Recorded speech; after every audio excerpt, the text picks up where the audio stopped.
Olá, seja muito bem-vindo e bem-vinda ao podcast Emagrecimento e Bem-Estar da BHFM. Eu sou a Débora Rodrigues, nutricionista e professora do UniBH. Saiba mais sobre o melhor campus da cidade em unibh.br. O tema de hoje é nutrição e corrida. Eu tenho certeza que você conhece alguém que corre e que se beneficiaria desse episódio. Para falar sobre esse assunto, eu convidei a Débora Romualdo, minha xará, que é nutricionista, profissional de educação física. Ela é mestre em ciências do esporte, tem doutorado em ciência de alimentos, pós-doutorado em nutrição e saúde e atende em consultório, trabalha como personal e é corredora. Seja muito bem-vinda, Débora, ao nosso podcast. Muito obrigada, Débora, pelo convite. É uma honra estar aqui com vocês, aqui no UniBH. Muito obrigada pelo convite. Vamos falar de um assunto que eu adoro, né? Vamos falar de nutrição e corrida. É o assunto que ela mais gosta, tá, gente? É isso. Débora, vamos começar com uma pergunta, assim, que talvez seja óbvia para todo mundo que vê alguém correndo, que é: todo mundo que corre é mais magro. Tem alguma associação entre o percentual de gordura dos corredores e a performance? Ou então é porque a corrida demanda muito e essas pessoas acabam emagrecendo? Como que acontece esse processo?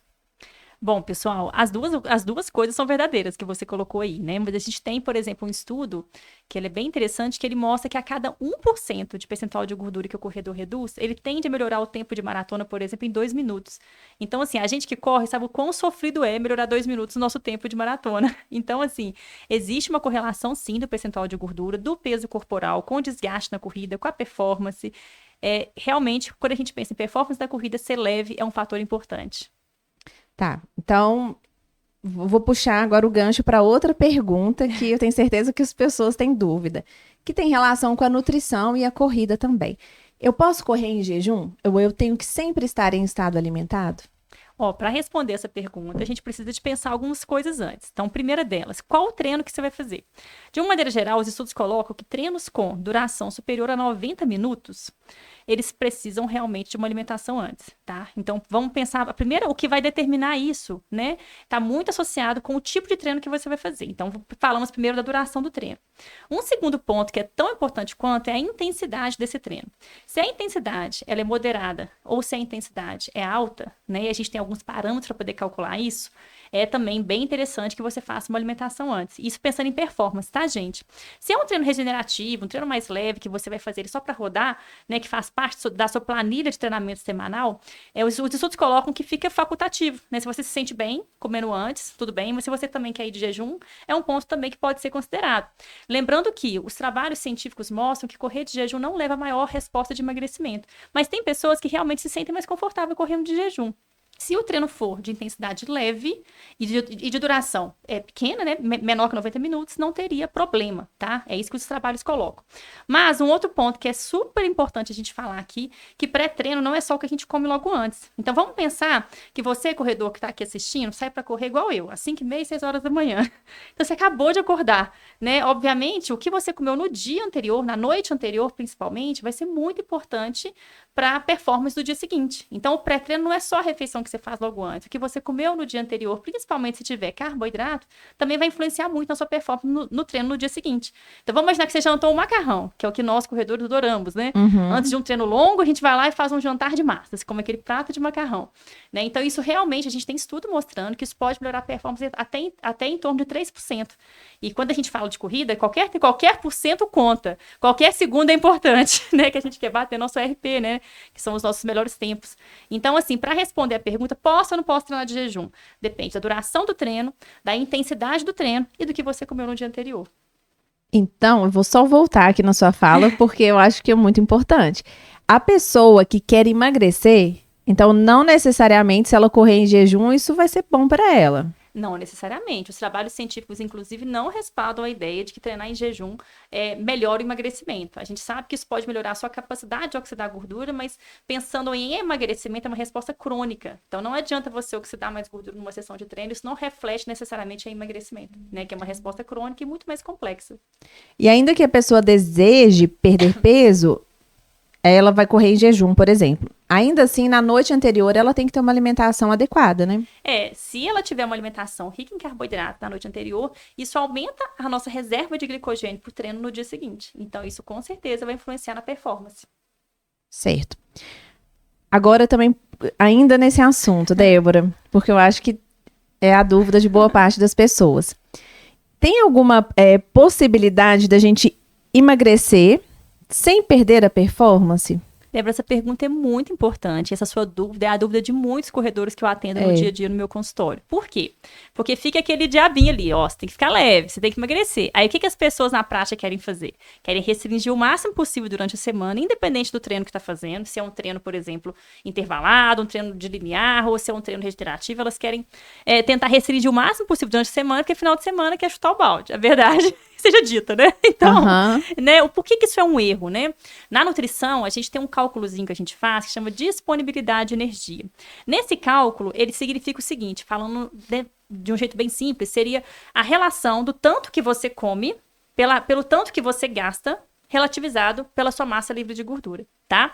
Quando você gasta muito e come muito pouco, isso promove uma série de adaptações que são bem ruins em termos de performance e em termos de saúde também. Porque a gente tem que lembrar que não é porque a gente é atleta que a gente não tem que pensar na saúde. A gente precisa estar saudável para correr bem. Né? Para pensar em performance, eu tenho que estar com saúde.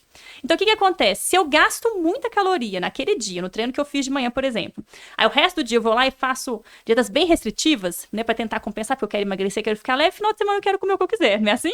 Isso. O que começa a acontecer? A gente tem estudo que mostra que uma baixa disponibilidade de energia, a longo prazo, tende a reduzir testosterona. Não, no caso das mulheres, além de reduzir a testosterona, isso também tende a comprometer o ciclo menstrual, né, o ciclo reprodutivo. A gente tem um trabalho científico muito interessante que ele mostra que comer muito pouco e gastar muito em corredores aumenta em 4,5 vezes a chance de lesão, né, lesões ósseas, né? Então, assim, é bem relevante, além de estar associado com gripes de repetição. Você que está aqui assistindo, que é corredor, sabe que durante o ciclo de maratona, muitas vezes, você começa a ter gripes de repetição. Você acaba de melhorar de uma gripe, passa no mês seguinte, você está gripado de novo, né? Então, comer pouco em relação ao tanto que você gasta é um fator de risco para essas gripes de repetição, tá? Também pode reduzir ainda mais a taxa metabólica basal, o seu metabolismo de que está querendo emagrecer, então você pode reduzir ainda mais o seu metabolismo, tá? Além de estar associado com várias outras alterações sistêmicas, né? A gente tem trabalho, por exemplo, que mostra que piora o tempo de reação, que piora a concentração. Então, ter uma disponibilidade de energia baixa é fator de risco para vários problemas no esporte, e principalmente quando a gente fala de corrida, né? Então, assim, você que é corredor que está aqui assistindo, ao invés de fazer uma restrição cabulosa durante a semana e comer o que quiser no final de semana, vamos tentar equilibrar isso, porque os seus treinos, eles são equilibrados, né? Numa terça-feira, por exemplo, você faz um treino muito intenso, aí numa quinta-feira você faz um treino moderado, aí numa sexta você faz um treino mais regenerativo e no sábado, domingo você faz um treino longo. Então, vamos equilibrar a dieta de acordo com a sua intensidade e duração dos treinos, tá? Isso é um ponto muito importante, até para poder evitar que você machuque. Então, na verdade, o acompanhamento nutricional é muito importante para fazer faz a diferença. A orientação a adequada. gente faz esses cálculos e montar o plano alimentar de acordo com o treino. Esse é um ponto muito importante. Se você vai treinar um pouco mais leve, a gente vai colocar um pouco menos de caloria para você. Se você vai treinar mais intenso ou então com a duração maior, a gente vai ter que pensar no plano alimentar que contemple isso, né? Para que você fique em déficit energético, né, para poder emagrecer sem prejudicar a sua performance. E a gente tem como calcular isso na nutrição. Inclusive para recomendar suplementos, né, Débora? Porque às vezes o paciente provavelmente chega até com você certeza, né? com uma expectativa de uso de suplementos e às vezes já até tomando uma série de suplementos. E aí, nesse sentido, quais suplementos você acha que são mais adequados para os corredores? Quando a gente fala de corrida, os suplementos que têm nível de evidência científico forte, né, são realmente os carboidratos, né, a gente tem muito estudo. A cafeína, a gente tem muito estudo também, tá? A creatina, a gente tem muito estudo de creatina, ela é nível de evidência científico forte, mas para ganho de massa muscular, recuperação muscular, força, na corrida, ela já é um pouco mais polêmica, tá? O carboidrato, ele é bem interessante, principalmente quando a gente pensa em treinos que são mais longos, né? Então, um treino, por exemplo, que vai ter duração superior a 1 hora, é interessante a gente começar a reposição de carboidratos. De uma maneira geral, após 1 hora de exercício, né, entre 1 a 2 horas de exercício, por exemplo, vai fazer um treino longo, que vai durar 2 horas, por exemplo. Então, nesse intervalo de 1 a 2 horas, é interessante a gente repor de 30 a 60 gramas de carboidrato, que é o que está na recomendação científica. Se o seu treino ou se a sua prova vai durar mais do que isso, a gente vai ter que pensar em 60 ou até 90 50 gramas de carboidrato por hora, tá? Então, vai depender da sua tolerância do intestino, porque a gente sabe que isso não é uma tarefa simples para o intestino, né? Então, a quantidade de carboidratos que a gente vai colocar vai depender da sua tolerância do intestino. É claro que tem como a gente treinar o intestino, mas tudo isso a gente vai ter que ser milimetricamente calculado e testado durante o seu ciclo de maratona, né? Ano que vem a gente vai ter nossa maratona aqui em Belo Horizonte, né?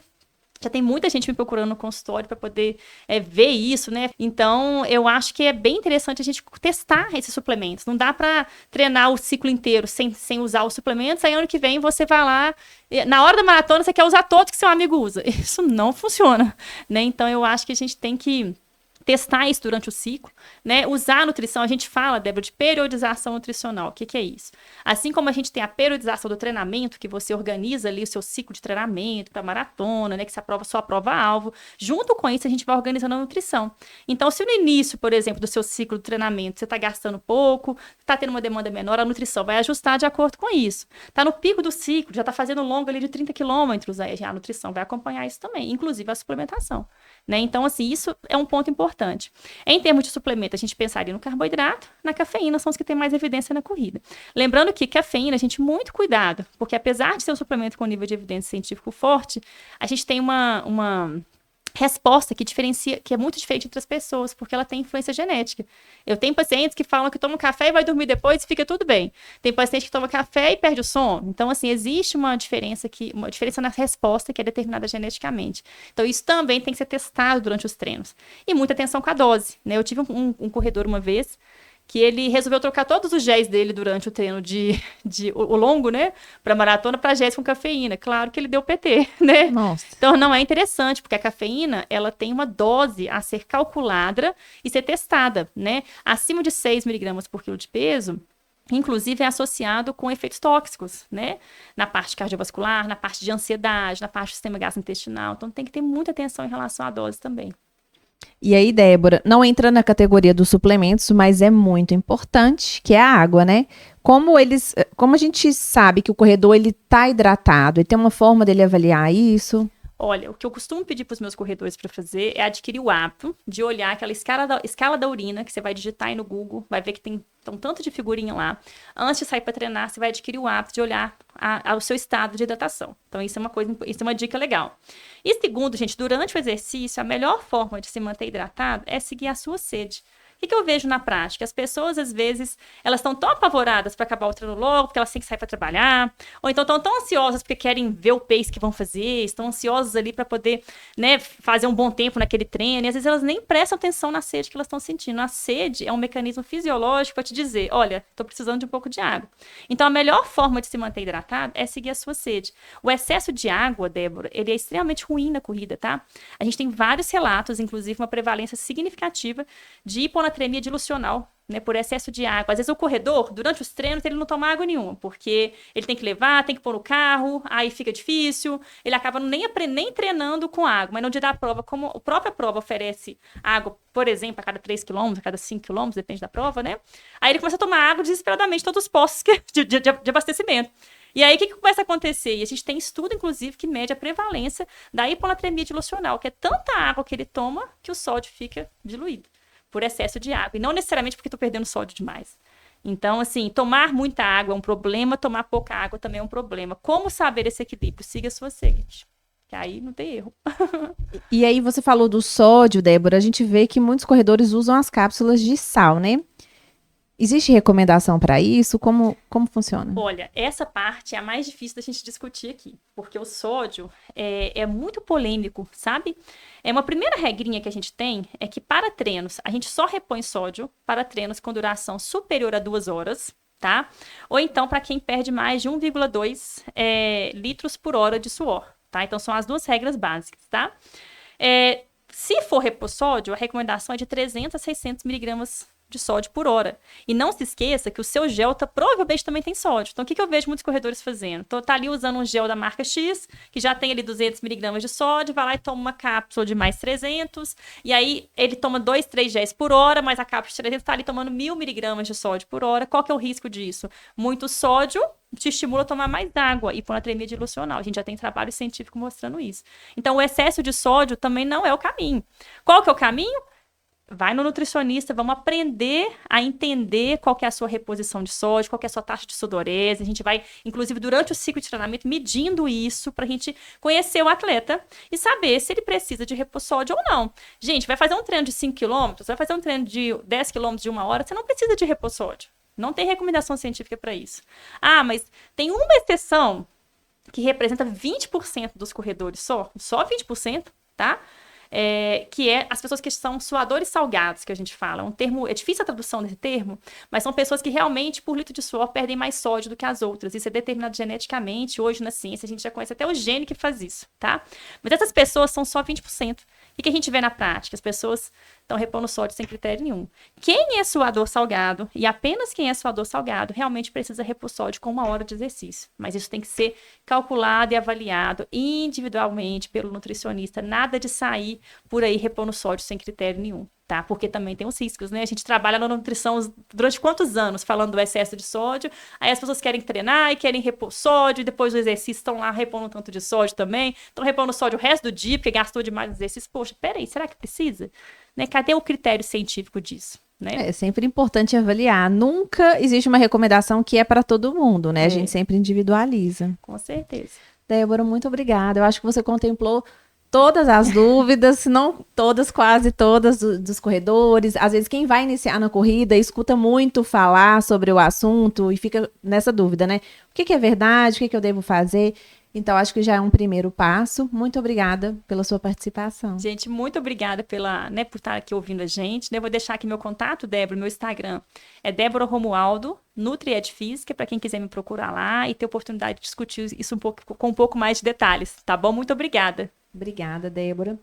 Pessoal, então nós vamos ficando por aqui. Se ficou alguma dúvida, além de entrar em contato com a Débora, vocês podem entrar em contato conosco pelo participe@bhfm.com.br ou entrar em contato comigo pelo meu Instagram, que é o @deborarodrigues.prof.